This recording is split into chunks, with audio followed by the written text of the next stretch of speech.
आज जो हमारा टॉपिक रहेगा वो रहेगा Mn पॉजिटिव और M। देखो बेटा, यहाँ पर एक चीज हम समझ रहे होंगे कि जैसे यहाँ लिखा हुआ M और इसमें लिखा हुआ 2 पॉजिटिव और बीच में एक लाइन खींची हुई है M। यहाँ से क्या हुआ, इसका मतलब ये होगा कि M से M2 पॉजिटिव से M बनना है ना। और इसका हमने क्या निकालना, मानक इलेक्ट्रोड विभवों की प्रवृत्ति निकालनी है ना। यहाँ पर हम कह सकते हैं स्टैंडर्ड इलेक्ट्रोड पोटेंशियल। यहाँ से हमने कोई मेटल हमारे पास है, धातु है, और उस धातु से हमने मेटल को बनाना है। इसके लिए हमें क्या निकालना है, स्टैंडर्ड इलेक्ट्रोड पोटेंशियल। ये हमने पहले भी पढ़ा था बेटा। स्टैंडर्ड इलेक्ट्रोड पोटेंशियल को हम दिखाते हैं ई सेल, है ना। ई से दिखाते हैं इलेक्ट्रोड पोटेंशियल। लेकिन जब हम मानक शब्द का प्रयोग करते हैं तो यहाँ पर लगा देते हैं ई नोट, है ना। तो इनमें सब में क्या करना, हमने इन मेटल को देखना है इसके फॉर्म में। तो जैसे मान लीजिए शुरुआती इसका क्या होगा, यदि 3D सीरीज को देखें तो 3D सीरीज में पहला आता है टाइटेनियम, सभी को मालूम है। और टाइटेनियम पर 2 पॉजिटिव चार्ज से, क्योंकि इनकी अधिकांश क्या होती है 2 पॉजिटिव होती हैं, इससे हमें टाइटेनियम में परिवर्तित करना है। तो ये क्या करेगा, ये 2 इलेक्ट्रॉन लेगा, तभी जाकर के ये क्या करेगा, टाइटेनियम में कन्वर्ट हो जाएगा बेटा, है ना। ये यहाँ पर क्या हुआ होगा,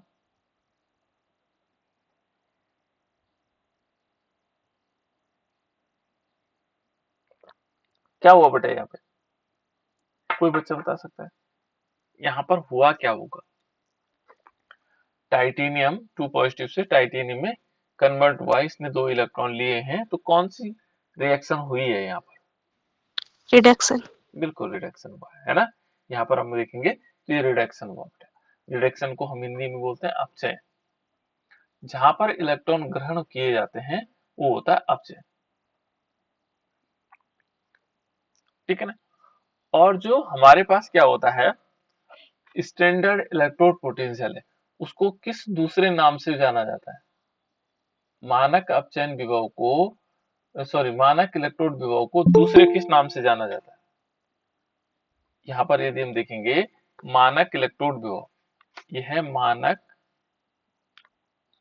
ये लिखा हुआ मानक इलेक्ट्रोड विभव, इसको दूसरे किस नाम से जाना जाता है बेटा। आईयूपीएसी परिपाटी के अनुसार क्या है मानक इलेक्ट्रोड विभव, क्या है, ये पहले पढ़ा चुका हूं आप लोगों को। आईयूपीएसी परिपाटी के अनुसार मानक इलेक्ट्रोड विभव को अन्य किस नाम से जाना जाता है, जो बहुत महत्वपूर्ण नाम है इसका, इसको जाना जाता है बेटा मानक अपचयन विभव को, मानक अपचयन, मानक अपचयन विभव। ये ध्यान रखिएगा हमेशा, इसको हम, जो मानक इलेक्ट्रोड विभव है उसको हम क्या बोलते हैं, मानक अपचयन विभव भी कहा जाता है। आईपीएसी यही कहता है कि ये सब के सब क्या होते हैं, मानक अपचयन विभव होता है। तो मानक अपचयन विभव, अब इनमें हम क्या करेंगे, प्रत्येक एलिमेंट्स का मानक अपचयन विभव देखेंगे, है ना। यानी कि स्टैंडर्ड रिडक्शन पोटेंशियल या स्टैंडर्ड इलेक्ट्रोड पोटेंशियल, ये दो चीजें हैं बेटा इसमें। स्टैंडर्ड इलेक्ट्रोड पोटेंशियल जिसको मानक इलेक्ट्रोड विभव कहते हैं और मानक अपचयन विभव कहा जाता है। अब इसमें क्या हो रहा है, देखो हम प्रत्येक के बारे में जानेंगे। जो 3D सीरीज है तो लगभग वही माना जाता है जो आपके सिलेबस में 3D सीरीज है, किस प्रकार से इसमें परिवर्तन हो रहा है ना। तो यहाँ क्या हुआ होगा, हमने कोई मेटल लिया होगा और इस पे 2 पॉजिटिव चार्ज है, इसने इलेक्ट्रॉन लिए होंगे, 2 इलेक्ट्रॉन लिए होंगे, रिडक्शन हुआ होगा और ये मेटल में कन्वर्ट हुआ होगा। अब इसका क्या निकालना है, स्टैंडर्ड इलेक्ट्रोड पोटेंशियल निकालना है। स्टैंडर्ड इलेक्ट्रोड पोटेंशियल या मानक इलेक्ट्रोड विभव या मानक अपचयन विभव निकाल सकते हैं। यहाँ पर प्रत्येक एलिमेंट्स का यदि हम देखें तो एक सीरीज के फॉर्मेट में, सीरीज के फॉर्मेट में है। यदि हम एक टेबल बनाते हैं तो इसमें क्या होगा कि जैसे हम टाइटेनियम लेते हैं, सबसे पहले स्कैंडियम होता है, और स्कैंडियम को इसको छोड़ दिया जाता है, स्कैंडियम को इस वाले उसमें, क्योंकि यहाँ पर 2 पॉजिटिव उसके लिए कम स्थायी होता है।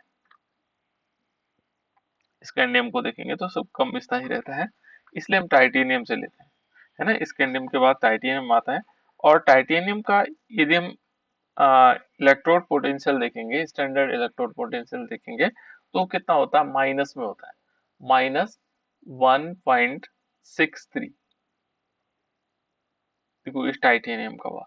नेक्स्ट होता है वेनेडियम, वेनेडियम का होता है -1.18, ये वोल्ट के फॉर्मेट में होंगे ना। उसके बाद क्रोमियम को देखेंगे बेटा, क्रोमियम को होता है, ये होता है -0.90, है ना। मैग्नीज का देखेंगे Mn, तो ये कितना होता है, -1। इनको याद नहीं करना है, याद नहीं करना, केवल समझने के लिए हमारे लिए उपयोगी है ना।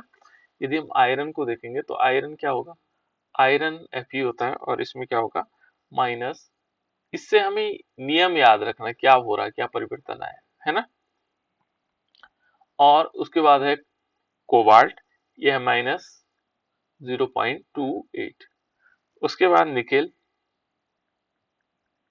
और निकेल का होता है -0.25। उसके बाद कॉपर, कॉपर का क्या होता है बेटा, प्लस में होता है 0.34। और लास्ट है जिंक का, ये दो तो याद रख लीजिएगा, ये दोनों लास्ट वाले 0.76, ये बहुत ज्यादा काम आते हैं, और वहां पर भी हमारे काम आए, है ना, इन दोनों की वैल्यू। ऐसे कोशिश करिएगा, इनके लिए ज्यादा परेशान होने की जरूरत नहीं। तो इस सीरीज में देखो, सारे के सारे क्या है, नेगेटिव है, केवल एक पॉजिटिव है। और यदि हम इसको ग्राफ के फॉर्म में देखें, ग्राफ बनाए, तो ग्राफ भी ऐसे बन सकता है।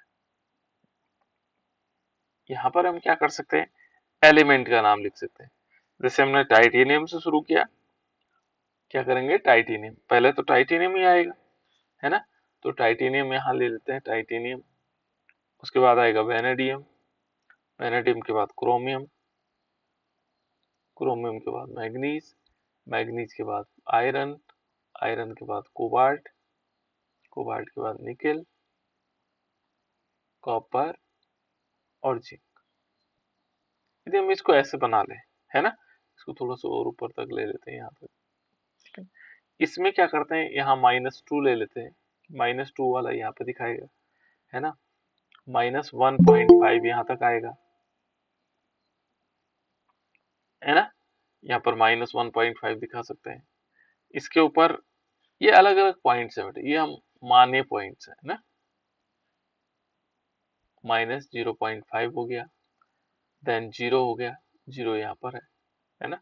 और यहाँ पर दिखा सकते हैं +0.5, ये ग्राफ के फॉर्मेट में होता है ना। तो यहाँ देखो बेटे, पहले हमारे पास है यदि 1.63, तो हमें यहाँ से शुरू कर सकते हैं 1.63, यानी कि टाइटेनियम कहाँ पर होगा, टाइटेनियम 1.63 का मतलब 1.5 से ऊपर होगा, माइनस में है ना, तो यहाँ पर लगभग होगा।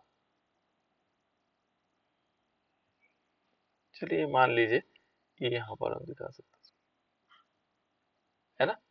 इसके बाद हम क्या करेंगे, यहाँ से थोड़ी सी और ऊपर जाएंगे, और लगभग यहाँ पर होगा 1.8 के लगभग यहाँ पर आएगा। तो ऐसे करके हम ग्राफ दिखा सकते हैं, ये तीसरा नंबर यहाँ आएगा, है ना, चौथा फिर डाउन आएगा, देख लीजिएगा उस हिसाब से, है ना, पांचवा ऐसे। तो इसको एक्यूरेट नहीं बना रहा मैं, आप लोग देख लीजिएगा, इससे मिला लीजिएगा, है ना।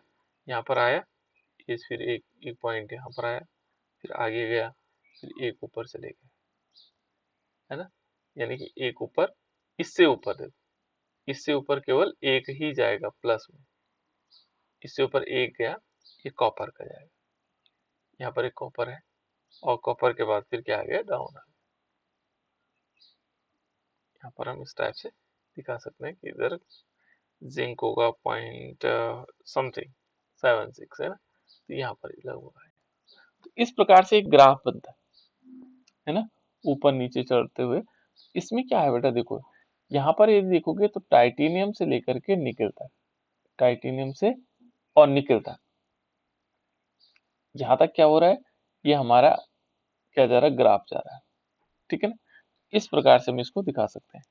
अब होगा क्या, देखो हमने सी जानना है कि मान लीजिए मेटल 2 पॉजिटिव है, इसने 2 इलेक्ट्रॉन लिए और एक इसमें कन्वर्ट हो गया मेटल फॉर्म में, है ना। ऐसे प्रत्येक एलिमेंट्स को हमने देखना है।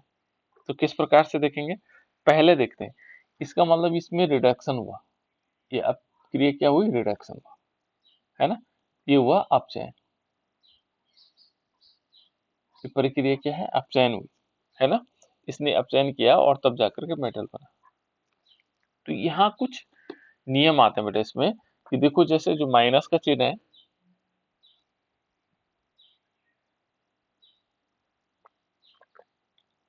इसके कुछ नियम है, लॉ है ना।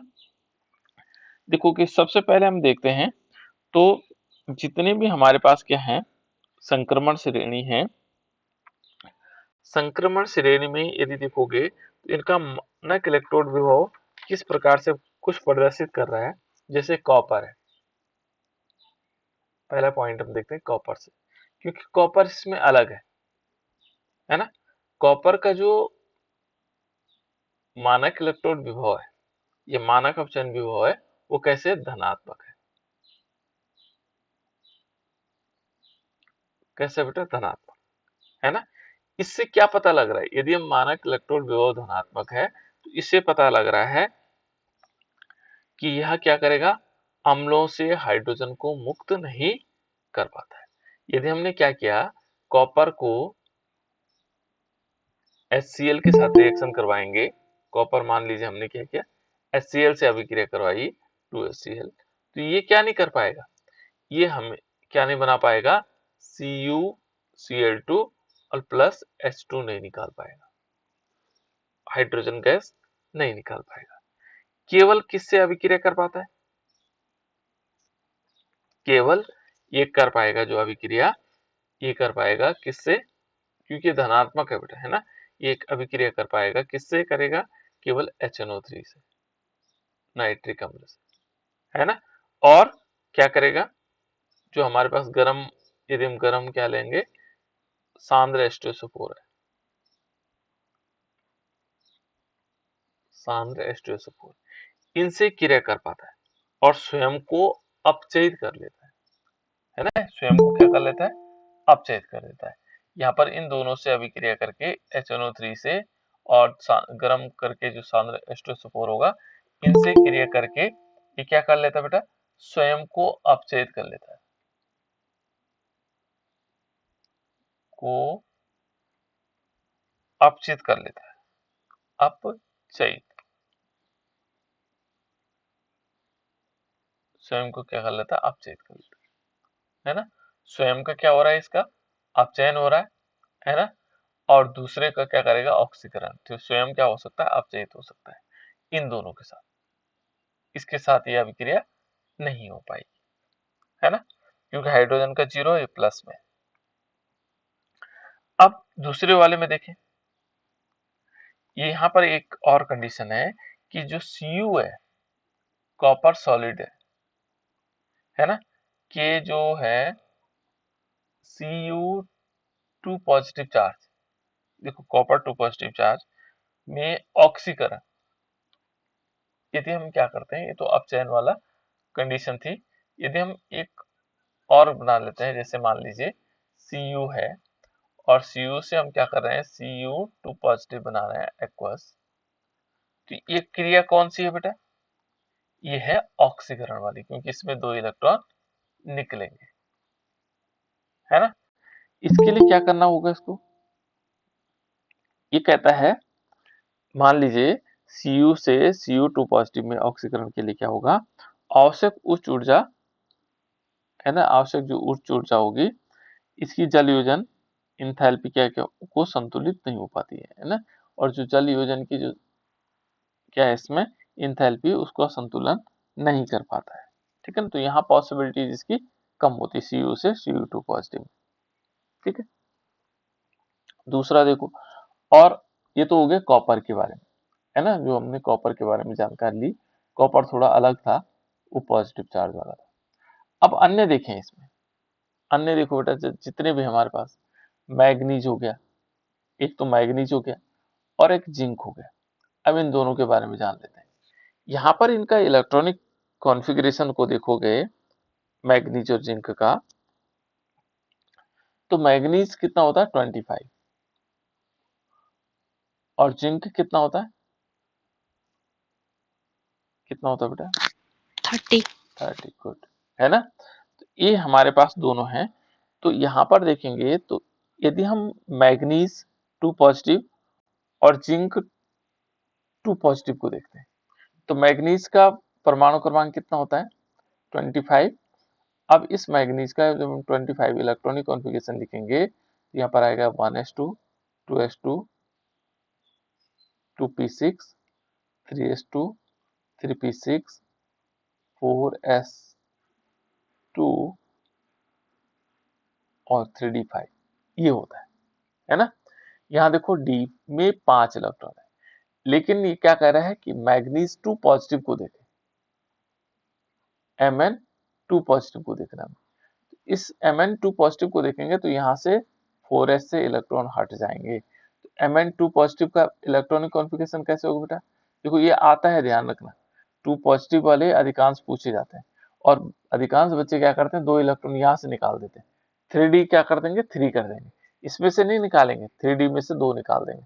और ये सबसे बड़ी गलती है बेटा, क्योंकि यहाँ नियम ये है कि इलेक्ट्रॉन हमेशा बाह्यतम कक्षा से निकलते हैं। तो बाह्यतम कक्षा ये है। अधिकांश गलती क्या करते हैं बच्चे, कि वो 3d5 से 2 इलेक्ट्रॉन निकाल देते हैं। तो यहाँ देखो ये क्या आएगा, 1s2, 2s2, 2p6 हो जाएगा, 3s2 हो जाएगा, 3d 3p6 हो जाएगा, है ना, और 4s0 हो जाएंगे, और 3d5। देखो यहाँ 3d में 5 हुआ। ऐसे जिंक में, तो जिंक का जो इलेक्ट्रॉनिक कॉन्फ़िगरेशन है, जिंक होता 30, तो 30 को यदि हम देखेंगे तो ये आता 1s2, 2s2, 2p6, है ना, 2p6 हो गया बेटा, 3s2, 3p6, 4s2 and 3d, ऐसा होता है जिंक का। लेकिन हमें जिंक का नहीं चाहिए, हमें चाहिए Zn2 पॉजिटिव।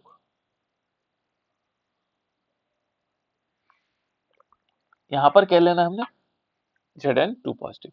तो Zn2 पॉजिटिव के लिए क्या होगा, ये ध्यान ध्यान ध्यान से सीखो बेटा, ये जरूरी है, बहुत इंपॉर्टेंट है। कभी कभी 2 नंबर के क्वेश्चन आ जाते हैं कि Mn2 पॉजिटिव का इलेक्ट्रॉनिक कॉन्फ़िगरेशन लिखे, Zn2 पॉजिटिव का इलेक्ट्रॉनिक कॉन्फ़िगरेशन लिखे। तो ये चीजें हम याद नहीं कर सकते, इनको सीखना भी है। देखो यहाँ से 2 इलेक्ट्रॉन निकालना है, 1s2, 2s2, 2p6 हो गया, 3s2 हो गया, 3p6 हो गया। 4s में से इलेक्ट्रॉन निकलेंगे, क्योंकि बाह्यतम कक्षा 4 वाला ज्यादा है, बाहर है, तो 4s में कितने हो जाएंगे, 0 हो जाएंगे, और 3d में 10 हो जाएंगे। यहाँ पर आप अंडरलाइन कर सकते हो इसको, ये दिखा सकते हो कि हमने इसमें से इलेक्ट्रॉन निकाल दी, ऐसे ब्रैकेट बना सकते हो। तो देखो बेटा इनमें क्या हुआ, यहाँ पर यदि हम देखेंगे कि Mn2 पॉजिटिव है, Mn क्या है, 2 पॉजिटिव है, देखो Mn2 पॉजिटिव है। तो Mn2 पॉजिटिव में देखोगे तो यहाँ पर इलेक्ट्रॉन देखो d5 है, 3d5, है ना, और Zn2 पॉजिटिव में देखोगे तो यहाँ क्या हो रहा है, 3d10। यानी कि यहाँ पर यदि हम देखें, यहाँ 2 कंडीशंस है कि जो Mn2 पॉजिटिव है उसके 3d में 5 इलेक्ट्रॉन, और जो Zn2 पॉजिटिव है उसके भी 3d में कितने हैं, 10 इलेक्ट्रॉन है। यदि यहाँ देखोगे तो d के होते हैं 5 कक्षक, देखो 5 कितने कक्षक होते हैं, 5। तो यहाँ देखो 1, 2, 3, 4 और 5, है ना, एक इलेक्ट्रॉन यहाँ, दूसरा यहाँ, तीसरा यहाँ, चौथा यहाँ, पांचवा यहाँ, पांचवे। जबकि 3d10 में देखो, 3d10 में कितने हैं, यहाँ पर 10 हो जाएंगे, यहाँ पर कितने हुए 10, तो 2 ही हो गए, 2 4 हो गए, 2 6 हो गए, 2 8 और 2 10। यहाँ देखो ये आधा पूरा है, ये कैसा आधा, तो पूरा तो है लेकिन आधा है, एक एक है, सब में एक एक इलेक्ट्रॉन है लेकिन पूरा भरा हुआ, इसलिए इसको क्या बोलते हैं बेटा, हाफ फिल्ड बोलते हैं, हाफ फिल्ड, भरा हुआ है ना, अर्धपूरित, आधा पूरा, क्या बोलेंगे इसको, अर्धपूरित, ये आधा पूरा है। और ये कैसा है, फुली फिल्ड है, यानी कि ये क्या हो जाएगा, पूर्ण पूरित, इसको हम बोलेंगे पूर्ण पूरित। ये कैसे है, पूर्ण पूरित है, पूरा भरा हुआ है। तो मैग्नीज और जिंक के जो डी ऑर्बिटल हैं, एक तो आधा भरा हुआ है और एक पूरा भरा हुआ है ना। और इनके मान क्या होंगे, इसका जो मान है वो हमने देखा था, वो ऋणात्मक होते हैं। मैग्नीज का देखोगे तो मैग्नीज का कितना था बेटा, मैग्नीज का था माइनस, इस मैग्नीज का देखोगे तो इसका था -1.18, और इसका देखोगे तो -0.76, ये वोल्ट के फॉर्म में। तो इनसे दोनों के, ये देखो के मान, जो ई नोट के मान होंगे, यानी कि मानक अपचयन विभव का मान होगा, वो ऋणात्मक होते हैं। इन दोनों के मान क्या है, ऋणात्मक है। कैसे मान है बेटा इनके, ऋणात्मक। इसका जो ई नोट का मान है, मानक अपचयन विभव या मानक इलेक्ट्रोड विभव क्या होगा, इसका ऋणात्मक होगा। इसका मान क्या होगा, ऋणात्मक, ठीक है ना, ऋणात्मक होता है। क्यों होता है, क्योंकि इसमें क्या देखोगे, जो D5 है किसके लिए, Mn का, अर्धपूरित है, और डी जो Zn का है, वो D10 क्या है, पूर्ण पूरित भरे हुए स्थायी विन्यास होते हैं। इनका क्या होगा, स्थायी विन्यास। ये क्या होता है बेटा, स्थायी विन्यास होता है, ये न टूटने वाला विन्यास है ना। इनका मान ऋणात्मक होते हैं क्योंकि इनमें क्या होगा, क्या माने जाते हैं कि आधा पूरा है, और जो इनका विन्यास है वो कैसा है, स्थायी, ठीक है ना।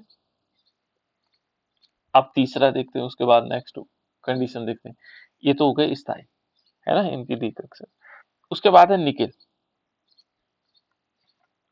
निकेल में देखें, एक निकेल को ले लेते हैं, तो निकेल का जो हमारे पास इलेक्ट्रॉनिक कॉन्फ़िगरेशन है, ये है निकेल का -0.25, ये है बेटा इसमें, है ना। यहाँ पर देखोगे तो इसका जो मान वो ई नोट का जो मान है, वो हमारे पास कितना है, इतना है ना। तो ये कहता है कि निकेल के जो ई नोट का मान है, सामान्य से अधिक ऋणात्मक है, ठीक है ना। सामान्य से क्या माना गया है, अधिक ऋणात्मक माना गया है, ठीक है ना। क्योंकि इसकी जो जल योजन देखो, जो सामान्य होता है, सामान्य कंडीशन से थोड़ा ज्यादा है ना।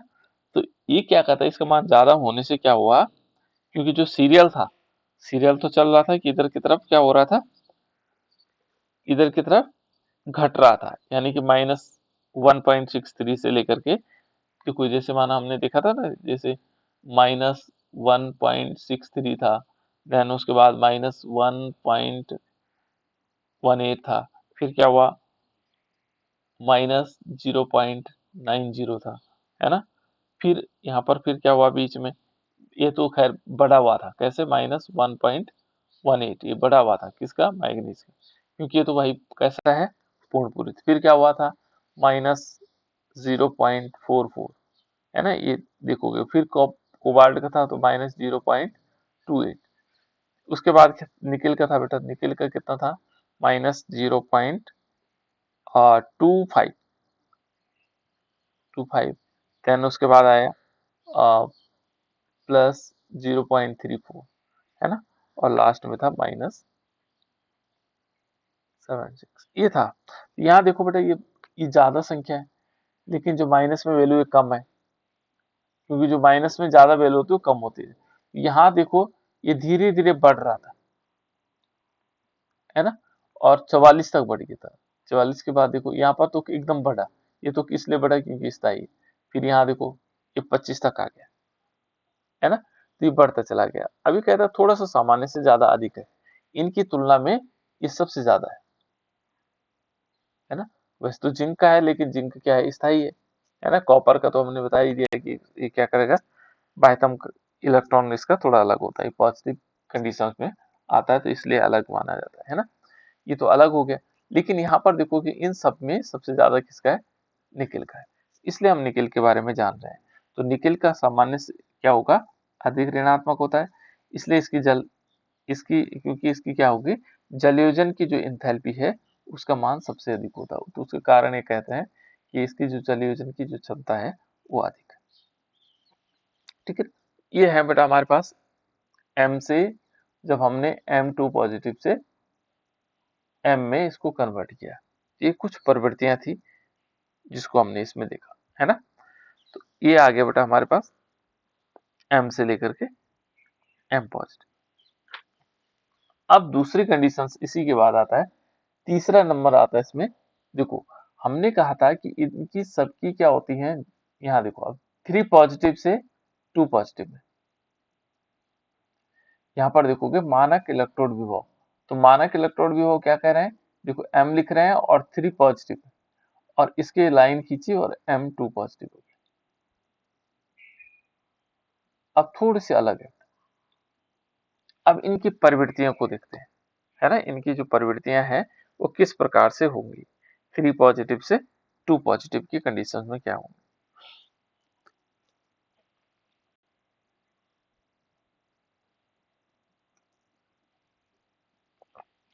यहाँ पर देखो, यहाँ पे भी क्या होना है, यहाँ जैसे स्कैंडियम का है,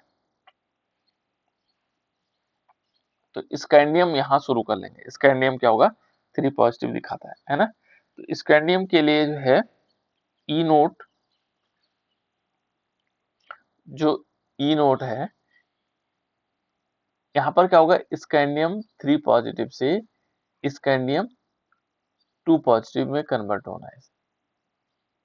स्कैंडियम 2 पॉजिटिव, यहाँ पर क्या होगा बेटा, ये अपचयन होगा। यहाँ पर भी क्या है, ये कहता है कि जो 3 पॉजिटिव है इससे 2 पॉजिटिव में इसका अपचयन संभव नहीं है ना। क्योंकि इस जो स्कैंडियम है उसका स्थायी विन्यास प्राप्त होता है। देखो स्कैंडियम का जो इलेक्ट्रॉनिक कॉन्फ़िगरेशन है यहाँ पता लग जाता है। तो स्कैंडियम का क्या होगा, 1s2 2s2 2p6 हो गया, 3s2 3p6 4s कितना होगा, 4s एंड 3d, 4s2 और 3d1। अब देखो स्कैंडियम 3 पॉजिटिव है, स्कैंडियम पे क्या है, 3 पॉजिटिव चार्ज है। तो 3 पॉजिटिव का मतलब 2 इलेक्ट्रॉन यहाँ से निकलेगा और 1 इलेक्ट्रॉन यहाँ निकलेगा। तब इसने क्या कर दिया, इसने स्थायी विन्यास प्राप्त कर लिया। और ये देखोगे स्थायी विन्यास किसका होता है, ऑर्गन का। ऑर्गन हमेशा देखोगे ये अक्रिय समूह में आता है ना। ये 3 इलेक्ट्रॉन निकालने से इसने किसका विन्यास प्राप्त कर लिया, ऑर्गन का। इसलिए क्या है बेटा, ये स्थायी विन्यास है इसका। स्कैंडियम का क्या हो गया, स्थायी विन्यास, है ना। इसलिए ये क्या नहीं करता है, ये इस प्रकार की कंडीशन को नहीं दिखाता है ना। स्कैंडियम 3 पॉजिटिव से स्कैंडियम 2 पॉजिटिव में अपचयन की संभावना को नहीं दर्शाता है। ये 3 यहाँ से यहाँ नहीं दिखाएगा क्योंकि इसने स्थायी विन्यास प्राप्त कर लिया। ऐसे दूसरा है जिंक। जिंक को देखोगे तो Zn2 पॉजिटिव, Zn जो है इसका देखोगे तो यहाँ पर हमने क्या करना है, क्योंकि ये तो था अपचयन, ये अपचयन नहीं दिखाएगा, है ना। लेकिन यदि हम जिंक 2 पॉजिटिव से और Zn2 पॉजिटिव बनाते हैं तो ये क्या है बेटा, यहाँ पर क्या हो रहा है, कोई बता सकता है। ये ऑक्सीकरण है। ये क्या है, ऑक्सीकरण। धनावेशों की संख्या में वृद्धि क्या कहलाता है, ऑक्सीकरण कहलाता है। यहाँ पर ये कहता है कि इस प्रकार की जो कंडीशंस है ये पॉसिबल नहीं है, ऐसा संभव नहीं। और उसका कारण क्या है, देखो ऐसा संभव Zn2 पॉजिटिव से Zn3 पॉजिटिव बनना संभव नहीं है। और उसका कारण क्या कह रहा है, देखो यहाँ पर देखोगे तो जिंक का हम इलेक्ट्रॉनिक कॉन्फ़िगरेशन निकालते हैं ना, तो देखो 1s2 2s2 2p6 3s2 3p6, याद हो जाना चाहिए बेटा, है ना। 4s2 एंड 3d कितने हो जाएंगे 10। यहाँ पर हम एक दो होंगे यहाँ से और 3d10। अब ये हम Zn2 पॉजिटिव लिख रहे हैं, तो Zn2 पॉजिटिव का मतलब इसने दोनों इलेक्ट्रॉन त्याग रखे होंगे, ये जीरो होगा यहाँ पर, है ना, ये वाला जीरो होगा, तभी तो Zn2 पॉजिटिव होगा। अब इससे हम एक इलेक्ट्रॉन निकालना चाहते हैं, तो देखो बेटा ये स्थायी विन्यास है इसका, 3d में कितना है 10 है, तो ये नहीं चाहता कि मैं इलेक्ट्रॉन दे दूं। तो यहाँ पर क्या है, Zn2 पॉजिटिव से Zn3 पॉजिटिव की संभावना, यहाँ ऑक्सीकरण क्या हुआ है, संभव नहीं होता है, क्योंकि इसका कारण क्या है, 3d में 10 इलेक्ट्रॉन पूरे हैं, इसलिए ये स्थायी विन्यास है। ये दिखा रहा है कौन कौन सी चीजें हमें कन्वर्ट हो सकती है, ठीक है ना। तीसरा देखें, तीसरा एग्जाम्पल और देखते हैं इसमें, यहाँ है मैग्नीज Mn, और Mn पर देखोगे, Mn के लिए क्या है, Mn में देखोगे तो Mn में भी क्या है, जो ई नोड का मान है उच्चतम होगा, है ना, मानक अपचयन विभव का मान उच्चतम होगा। और यहाँ पर भी देखोगे Mn यदि हम 2 पॉजिटिव लेते हैं बेटा, यहाँ पर 3 पॉजिटिव 2 पॉजिटिव से 3 पॉजिटिव बनाना चाहते हैं, Mn 3 पॉजिटिव बनाना चाहते हैं, तो ये भी संभव नहीं होगा। क्यों, क्योंकि यहाँ पर भी क्या है 3d 5 होता है, 4s 1 होगा शायद, है ना, मैग्नीज में, तो ये इसमें से एक इलेक्ट्रॉन तो निकल जा सकता है ना। और 2 पॉजिटिव बनाना इसके लिए ज्यादा स्थायित्व होगा, 2 पॉजिटिव वाला ज्यादा स्थायी होता है, इसमें 2 इलेक्ट्रॉन इसमें से शायद ये 2 होंगे, है ना, तो इसमें से 2 इलेक्ट्रॉन निकालने, सॉरी 2 होंगे इसमें। देखो ना मैग्नीज कितना होता है बेटा, 25 होता है, हम ये से कर लेते हैं 25, है ना, तुक्के में नहीं करते हैं। देखो 1s2 2s2 2p6 3s2 3p6 4s2 3d5। अब 2 पॉजिटिव वाला है, मान लीजिए Mn2 पॉजिटिव है, तो 2 पॉजिटिव का मतलब ये हो गया कि इसमें से 2 इलेक्ट्रॉन निकल चुके हैं, अब ये नहीं है यहाँ पर। अब यदि हम इसको 3 पॉजिटिव बनाना चाहते हैं, Mn को 3 पॉजिटिव बनाना चाहते हैं, तो हमें क्या करना पड़ेगा, इसमें से एक इलेक्ट्रॉन निकालना पड़ेगा, जो कि ये स्थायी अवस्था है, और स्थायी अवस्था से इलेक्ट्रॉन निकालना संभव नहीं होता है, तो ये क्या नहीं करेगा, ये भी अभिक्रिया नहीं दिखाएगा, 3 पॉजिटिव वाला नहीं दिखाएगा। उसके बाद है बेटा आयरन वाला, है ना, तो आयरन में देखो, आयरन की क्या कंडीशन है, कुछ ये अलग है, जिनमें अलग वो दिखाते हैं। तो आयरन होता है Fe, और Fe का होता है 26, है ना, तो यहाँ देखो 1s2 2s2 2p6 3s2 3p6 4s2 3d6, है ना, तो यहाँ पर देखोगे तो यहाँ पर क्या होगा, यहाँ पर यदि हम Fe2 पॉजिटिव लेते हैं तो 4s 0 हो जाएगा और 3d6 हो जाएगा, ये पॉसिबिलिटीज है। इससे देखोगे Fe3 पॉजिटिव है, तो 3 पॉजिटिव में क्या होगा, 4s 0 होगा और 3d5 होगा, तो ये Fe3 पॉजिटिव ज्यादा स्थायी है ना। इसमें देखोगे तो Fe3 पॉजिटिव है वो स्थायी ज्यादा है, ये कम स्थायी, ये इसमें कन्वर्ट हो सकता है, ठीक है ना। तो ये ध्यान रखना आपको कि इस प्रकार से कौन स्थायित्व को ज्यादा प्रदर्शित कर देता है ना। ये आ जाए एक क्वेश्चन इसमें है बेटा कि क्रोमियम, ये आप लोगों का एनसीईआरटी बुक का एग्जांपल है कि क्रोमियम 2 पॉजिटिव